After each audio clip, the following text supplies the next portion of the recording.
Alrighty guys, I figured I'd show you something cool here. So if you notice, this plant is lighter than that plant, but they're both the same. They're both from the same seed stock. And then another one. This one is lighter than that one. Now these are both Fatali, but they might be from different seed. I had some friends sent me some seeds, and then I had some isolated that I bought. But I'm pretty sure these are both from the isolated pack. The phenos are just different. I don't think I planted any non-isolated Fatali. I just had some for backup. See how that's darker? That's lighter. I just figured this out. I kept wondering why. Well, it's the sun. This plant right now the sun is on it. Oh, it's so hard for you guys to see, but you see how the sun is trickling through that tree right there? Well, it's only hitting certain plants, and then it goes through the trees like that, and it only in about, I don't know, half hour, 45 minutes it raises up. But then there's another tree as the sun shifts. So I've kind of finally figured out how I got some plants that are just lighter than others, and the darker ones are getting a little bit less sun. Not much.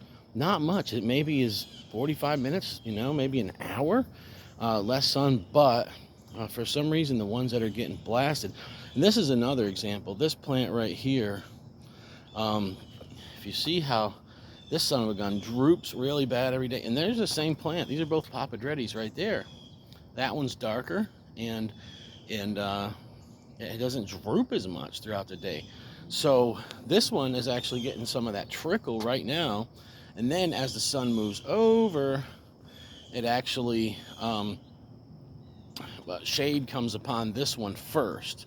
So this one is definitely getting less sunlight, and so there you have it. It's literally these plants are 2 feet or 1.5 feet, or some of them 6 inches apart. They're not even that far apart.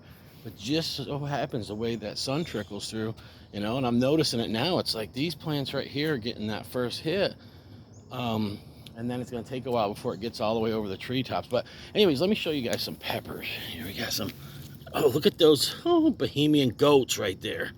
Papadrettis. MOA Scotch bonnets are coming in really nice, man. Really nice. I like seeing yields like that.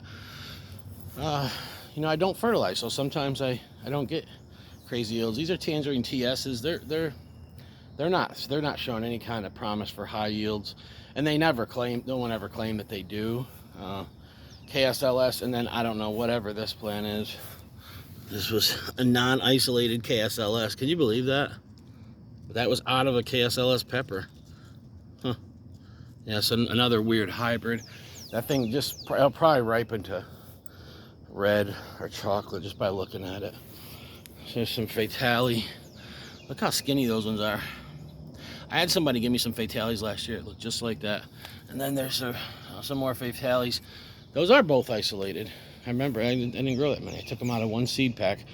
And the difference would be they were just taking, it's the same thing. If I take seeds from that and I take seeds from that, and I were to mix them up, and then next year plant 2 seeds and I got 1 of each, they're going to come out like that.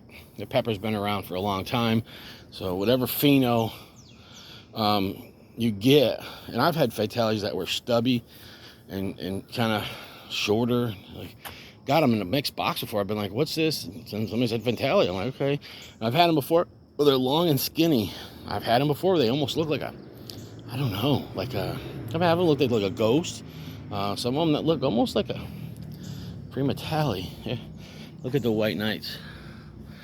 You guys can't see that. There they are. There's quite a few of them. There they go. White knights are really good producers, especially when the plants are just... The plants don't grow tall. White knight plants they always kind of grow outward like that. So, yeah. Look at the lemon ghostly jalapenos, guys. Look at this. There's so many of them, I can't even begin to... Oh, man. These plants are starting to grow into each other. That just gives you some idea. It's non-stop, man. You just go anywhere and lift up and you see them.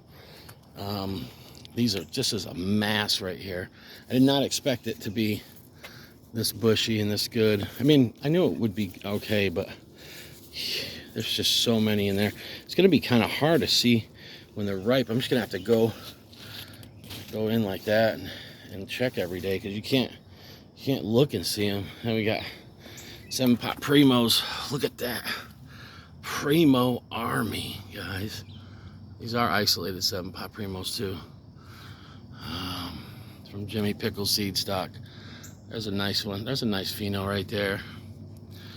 There's a real nice one. Look at that. And these are all a little bit different, but look at, they just go on and on and on. There's more down here.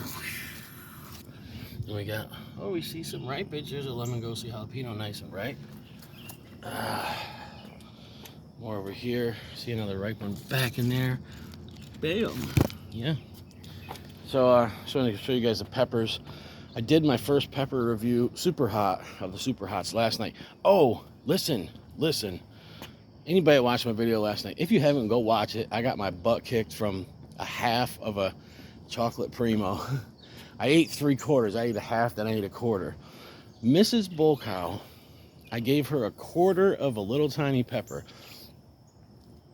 She had it on her plate and she ate it with a pancake. When she did, she said, "What the hell did you just give me?"